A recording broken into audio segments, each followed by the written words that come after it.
of we call for, we demand, we urge. We want action, and this isn't action. We've had this so many times before. We've got this terrible humanitarian crisis, forcible transfer of civilians, the starvation by Israel, replacing.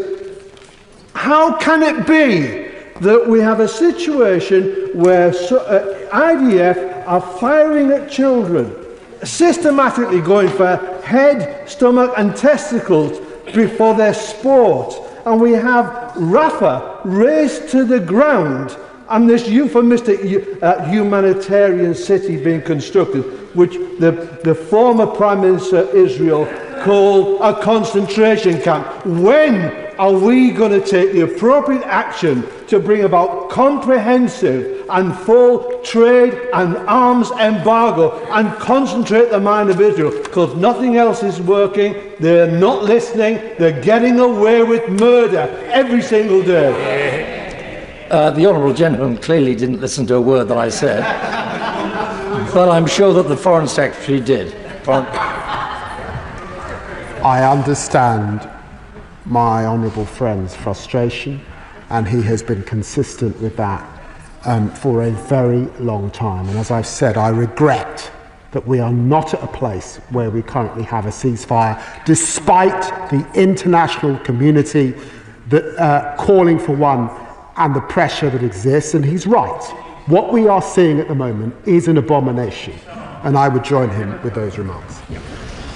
Father of the House, Sir Edward Lee. Of course we all condemn the evil Hamas, but is not Prime Minister Netanyahu the biggest recruiting sergeant for Hamas? For every fighter he kills, he's radicalising the whole world against the state of Israel because of this appalling humanitarian solution. Now, I agree with everything the Foreign Secretary says, but I think we say to him that our word's enough. I just wonder whether he will oblige the House of Commons now and have a free vote, and I bet this motion will pass by an enormous majority in the House of Commons for further actions against the extreme right-wing actions of Prime Minister Netanyahu, sanctions and recognising the state of Palestine.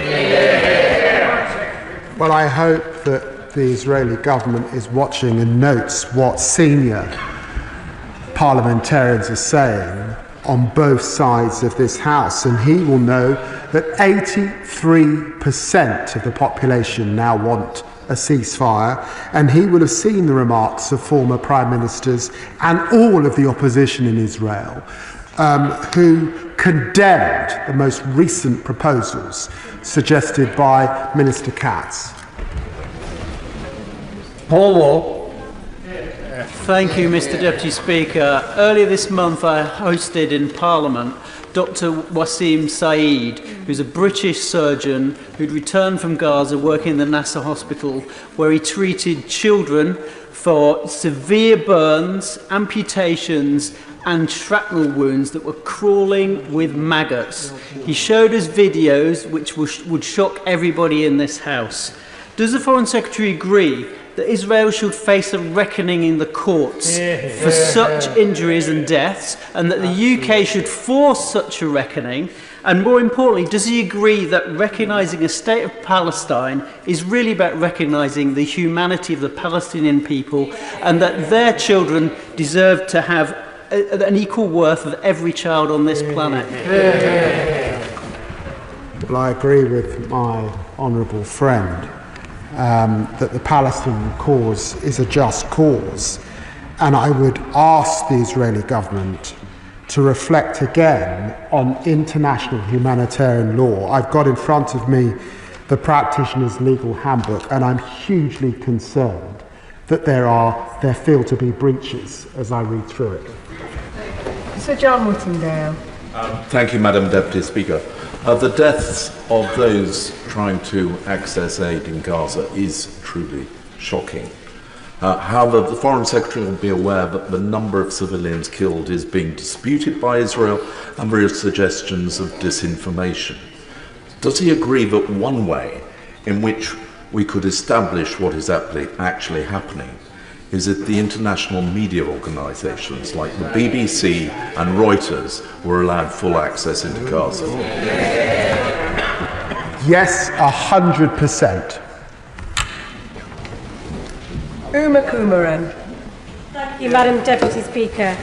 Each time members come together for a statement on the Middle East, there's a new horror to comment on, a new inhumanity unfolding, a new form of strong words from the dispatch box. Last week, IDF shells hit a church sheltering 600 civilians. Several people were killed. The Pope called it barbarity. Yesterday, a World Food Programme convoy came under fire from Israeli forces, despite numerous assurances that humanitarian operational conditions would improve. Innocent Palestinians who were queuing for desperately needed food were killed.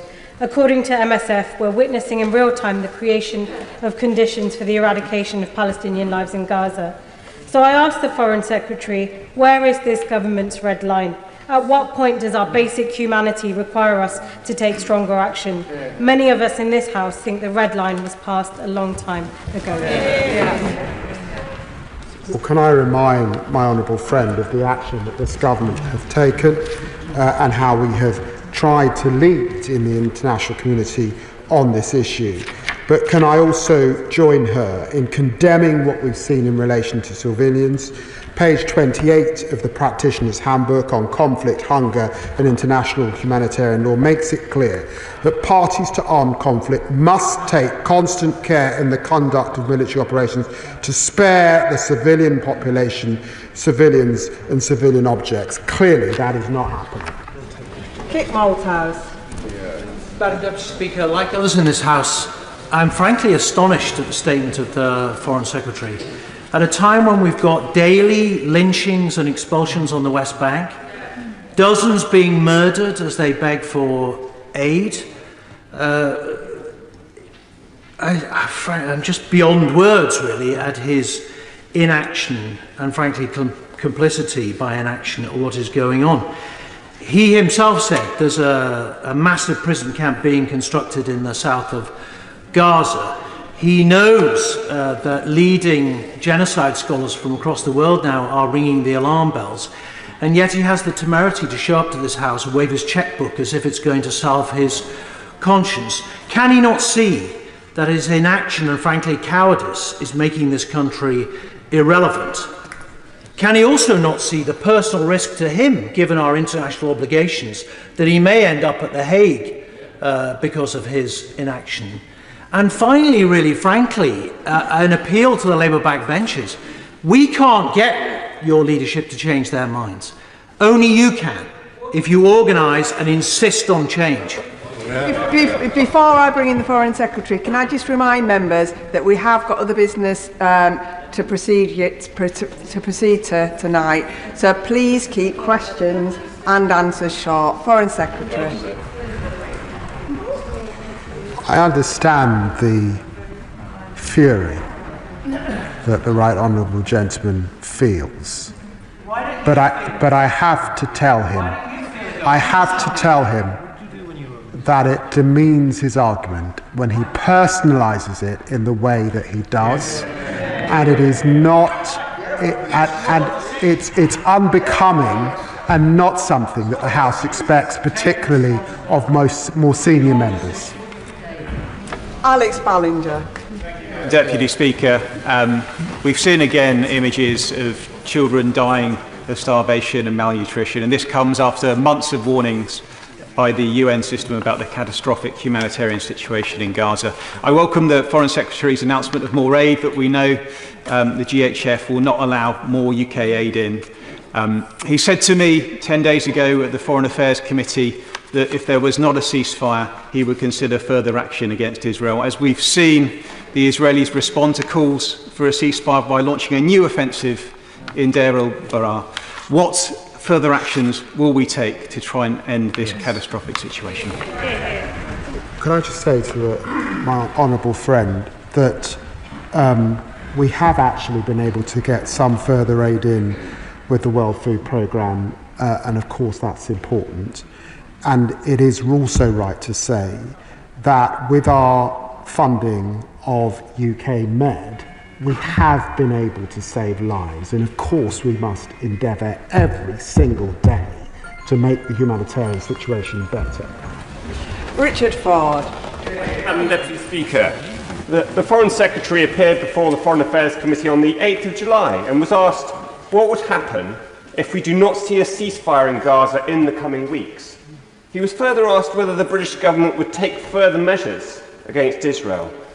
The Foreign Secretary was pensive and said yes. The British government would be taking further measures if the abomination in Gaza continued. Can he tell the House what those further measures are, or at the very least, when we might see them? Yeah.